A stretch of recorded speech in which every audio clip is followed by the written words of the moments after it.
तो इसके पिछले एपिसोड में हमने देखा कि ओंजो को उसके डैड मिल जाते हैं और वो उन्हें गले से लगा लेती है और उसके बाद सारे बच्चे उन जॉम्बीज से बचकर रूम से बाहर निकल आते हैं। दरअसल इस सीरीज में एक स्कूल में जॉम्बी वायरस फैल चुका है, जिसकी वजह से वहाँ के बच्चे जॉम्बीज में बदल रहे हैं और दूसरों को भी अफेक्ट कर रहे हैं। दरअसल इस वेब सीरीज का नाम है all of us are dead, जिसके टोटल 12 एपिसोड्स हैं और उसमें से मैंने 10 एपिसोड्स ऑलरेडी अपने चैनल पर अपलोड कर दिए हैं। तो आप लोग मेरे चैनल पर जाकर वो सारे एपिसोड्स देख सकते हैं और अगर देख लिया है तो आइए स्टार्ट करते हैं इस 11th एपिसोड को। तो इस एपिसोड की स्टार्टिंग में हम देखते हैं कि ग्वेनम सान को मारने के लिए उसे ढूंढ रहा है। वो स्मेल करते हुए उसी रूम में पहुंच जाता है जहां से अभी अभी ओंजो के डैड ने सारे बच्चों को बाहर निकाला है। अब यहाँ पर उसे एथलीट्स का दोस्त मिल जाता है जो जॉम्बी वायरस से अफेक्ट हो चुका था और अब वो जॉम्बी बनने वाला है। यहाँ पर उसे लगता है कि ग्वेनम जॉम्बी वायरस से अफेक्ट नहीं है, इसीलिए वो उससे कहता है कि वो जल्द से जल्द यहाँ से बाहर चला जाए क्योंकि यहाँ आसपास कई सारे जॉम्बीज हैं। फिर ग्वेनम उससे पूछता है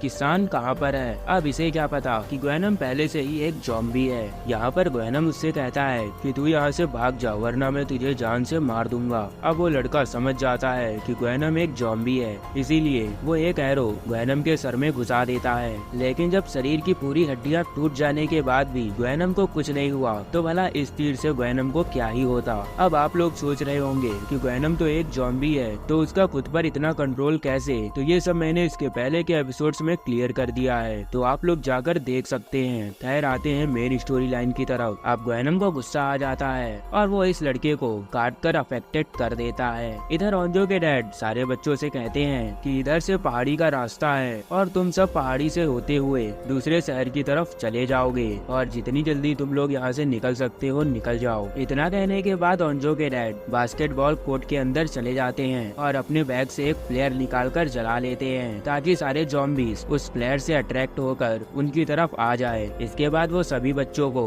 उस कोर्ट के बाहर निकाल देते हैं। दरअसल वो अपनी बेटी और बाकी बच्चों को बचाने के लिए ऐसा कर रहे थे। वो सारे बच्चों को बाहर करके दरवाजा अंदर से बंद कर लेते हैं। फिर ओंजो अपने डैड का हाथ देखती है और नोटिस करती है कि उन्हें भी किसी जॉम्बी ने काट लिया है, इसीलिए ओंजो के डैड वहाँ से बाहर नहीं गए थे। तभी अंदर के कई सारे जॉम्बीज इन पर अटैक कर देते हैं। गाइस ये मूवमेंट ओंजो के लिए बहुत ही इमोशनल था क्योंकि काफी दिनों बाद उसके डैड उसको मिले थे और मिले भी तो इस हालत में जहाँ ओंजो अपने डैड को देखते हुए भी उन्हें नहीं बचा सकती थी। वो काफी ज्यादा दुखी होकर रोने लगती है। फिर सान उसको संभालता है और यहाँ से लेकर जाने लगता है। इसके बाद ये सभी एक बिल्डिंग के अंदर चले जाते हैं जहाँ पर कंस्ट्रक्शन का काम चल रहा था। दरअसल ये वही बिल्डिंग है जिसको हमने मूवी की स्टार्टिंग में देखा था, जहाँ पर यूंजी और उसके दोस्त को बुली किया जा रहा था। फिर इन सबको नामरा बताती है कि ये जगह भी सेफ नहीं है क्योंकि उसे महसूस हो रहा था कि कुछ ही टाइम में यहाँ पर बहुत सारे जॉम्बीज आने वाले हैं। अब उसकी बात सुनकर ये सभी विंडो से बाहर निकल जाते हैं और बाहर निकलकर छुपकर बैठ जाते हैं। नामरा सबको कहती है कि तुम लोग बहुत ही धीरे धीरे बात करो क्योंकि जॉम्बीज हमारी बातें सुन रहे हैं। यहाँ ओंजो अपने डैड को मरता हुआ देखकर आई थी, इसीलिए उसे रोना आ जाता है। फिर एथलीट्स उसका मुंह बंद कर लेती है ताकि उसकी आवाज कोई भी जॉम्बी ना सुन सके। फिर सान उसके पास आकर बैठ जाता है जहाँ पर ये सारे बैठे हुए थे और इन्हें कुछ भी समझ में नहीं आ रहा था कि अब वो इस सिचुएशन से कैसे निकले।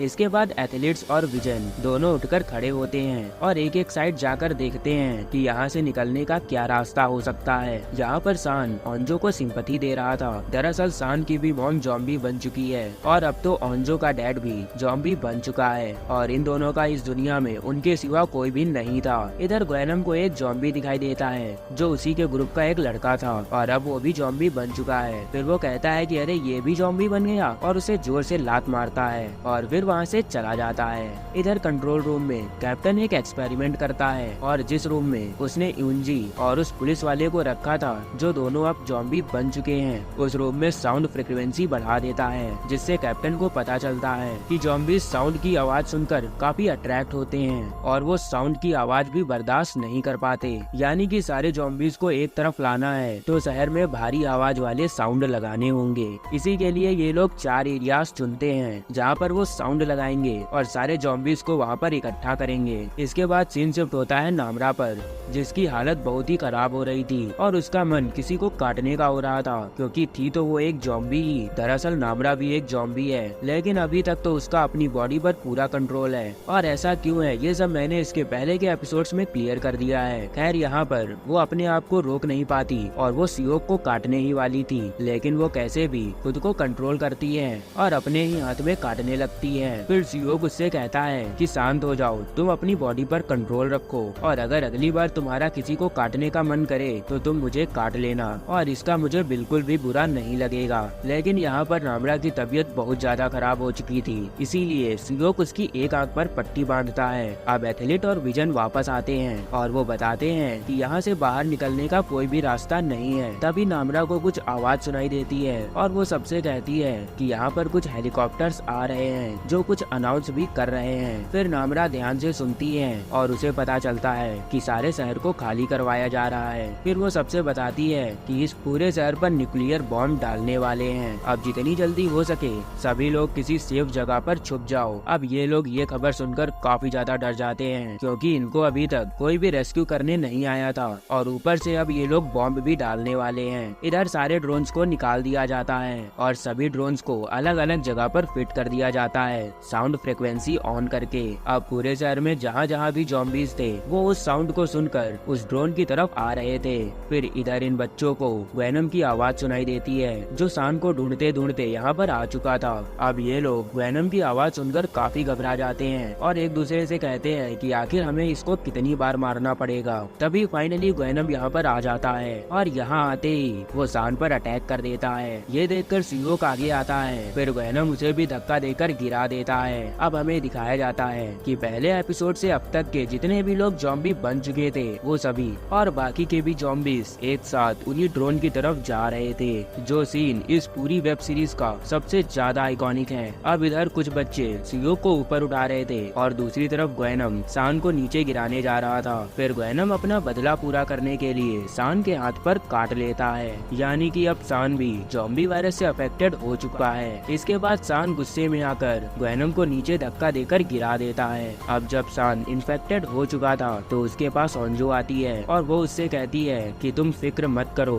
तुम्हें कुछ नहीं होगा और हम सब मिलकर यहाँ से निकल जाएंगे। लेकिन सान को तो पता ही था कि वो अब ज़ॉम्बी बनने वाला है। और गाइस सच में ये सीन सबसे ज्यादा इमोशनली था और मैंने तो बिल्कुल भी नहीं सोचा था कि जो बंदा इस वेब सीरीज का हीरो है आखिर में वो भी एक ज़ॉम्बी बन जाएगा। अब सान अपने आखिरी समय में अपने दोस्तों को बचाना चाहता था, इसीलिए वो जाने से पहले ओंजो को अपना नेम बैच देता है और कहता है कि ये तुम हमेशा अपने पास रखना और मैं मरने के बाद भी हमेशा तुम्हारे साथ रहूंगा। इसके बाद वो भी ओंजो का बैच ले लेता है। फिर वो जोर से ओंजो को गले लगाता है और इसके बाद यहाँ से चला जाता है। फिर वो सारे ज़ॉम्बीज को अपनी तरफ अट्रैक्ट करते हुए दूसरी तरफ जाने लगता है ताकि उसके दोस्तों के लिए बाहर निकलने का रास्ता खाली हो सके। फिर सारे बच्चे रास्ता साफ देखकर वहाँ से निकलने लगते हैं। फिर सान सारे ज़ॉम्बीज को छत पर ले जाकर लिफ्ट की बाउंड्री पर कूद जाता है और सारे ज़ॉम्बी उसे पकड़ने के लिए उसकी तरफ जाते हैं, लेकिन वो एक एक करके लिफ्ट के गड्ढे में नीचे गिरते जाते हैं। और कसम से सान ने ये आइडिया बहुत ही कमाल का लगाया। इधर बाकी सारे बच्चे पहाड़ी की तरफ निकल चुके थे। इसके बाद हम वेनम को देखते हैं जिसने सान का पीछा अभी तक नहीं छोड़ा था और फिर वो सान से कहता है कि अभी मेरा बदला पूरा नहीं हुआ, तुमने मेरी आँख फोड़ी थी और अब मैं भी तुम्हारी आँख फोड़ के ही रहूंगा। इसके बाद इन दोनों में फाइट स्टार्ट हो जाती है और फिर वेनम अपना बदला पूरा करते हुए सान की एक आँख फोड़ देता है। अब यहाँ पर सान की मदद करने वाला कोई नहीं था और क्योंकि वो जिंदा था इसीलिए उसकी आँख फूटने पर उसे बहुत ही ज्यादा दर्द हो रहा था। इसके बाद हम उन चारों जगहों को देखते हैं जहाँ पर ज़ॉम्बीज को इकट्ठा किया गया था और फिर उन जगहों पर न्यूक्लियर बॉम्ब डाल दिए जाते हैं जिससे पूरे शहर में तबाही का माहौल बन जाता है। हर तरफ बम गिर रहे थे और स्कूल ग्राउंड कोई भी जगह ऐसी नहीं बचती जहाँ पर तबाही ना मची हो। इधर जहाँ पर सान और ग्वेनम थे यहाँ पर भी बम गिर जाता है जिसकी वजह से सान ग्वेनम को लेकर गड्ढे में कूद जाता है। दरअसल वो मरते मरते ग्वेनम को भी जान से मार देना चाहता था ताकि ग्वेनम फिर से उसके दोस्तों के लिए खतरा ना बन सके।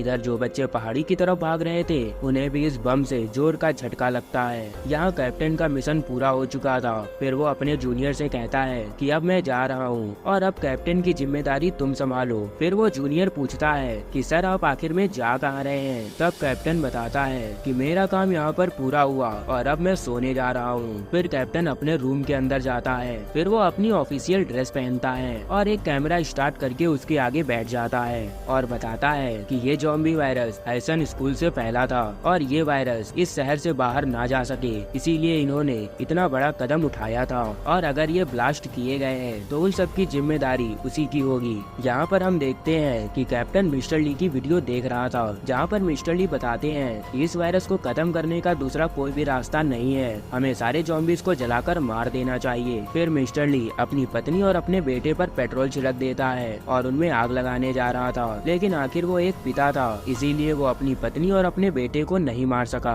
फिर यही बात कैप्टन वीडियो में बोलता है कि मिस्टर ली एक बाप था, इसीलिए वो ऐसा नहीं कर सका, लेकिन मुझे तो पूरे शहर को देखना था, इसीलिए उसने ये कदम उठाया। फिर कैप्टन अपने घर में कॉल लगाता है और अपने बीवी और बच्चों से बात करता है, और कॉल खत्म होते ही वो ड्रॉवर से एक गन निकालता है। दरअसल कैप्टन को लग रहा था कि उसने पूरे शहर में बहुत सारे लोगों को जान से मरवा दिया है, और इस गिल्ट के साथ जीने से अच्छा है कि वो मर जाए। फिर कैप्टन उस गन को अपने गले पर रखता है और ट्रिगर दबा देता है, यानी कि कैप्टन ने अब अपनी जान दे दी थी। इधर हम देखते हैं कि ऐसन शहर पूरी तरह से जल चुका है और वहाँ पर अब कोई भी ज़ॉम्बी या इंसान नहीं बचा है। पूरे शहर में अब बस सन्नाटा ही छाया था। और इस एपिसोड के लास्ट में हम उस कंस्ट्रक्शन वाली बिल्डिंग को देखते हैं जहाँ पर सान ने वेनम को नीचे गिरा दिया था। यहाँ हम देखते हैं कि कई सारे ज़ॉम्बी जलकर मर चुके हैं, और वहाँ पर हम सान का हाथ देखते हैं और ओंजो का बैच भी देखते हैं। अब इसी सस्पेंस के साथ इस एपिसोड का दी एंड हो जाता है। तो क्या अब सान सच में मर चुका है और इसके सारे दोस्त अब कहाँ पर है? खैर ये सब तो हमें यहाँ पर नहीं बताया गया। तो मिलते हैं इसके आखिरी एपिसोड में, जहाँ पर इस एपिसोड के सारे सस्पेंस को क्लियर कर दिया जाएगा। तो गाइस अब बस इसका आखिरी एपिसोड ही बचा है, जो मैं जल्द ही अपने चैनल पर अपलोड कर दूंगा, और उसी के साथ इस पूरी वेब सीरीज का एंड भी हो जाएगा। तो वो एपिसोड देखना मत भूलें। और हो सकता है जब तक आपके पास ये वीडियो पहुँचे तब तक मैं इसका लास्ट एपिसोड भी अपने चैनल पर अपलोड कर दूं। तो प्लीज चैनल को विजिट करना मत भूलें और अपने प्यारे भाई को सब्सक्राइब जरूर कर दें। For more videos please visit my channel.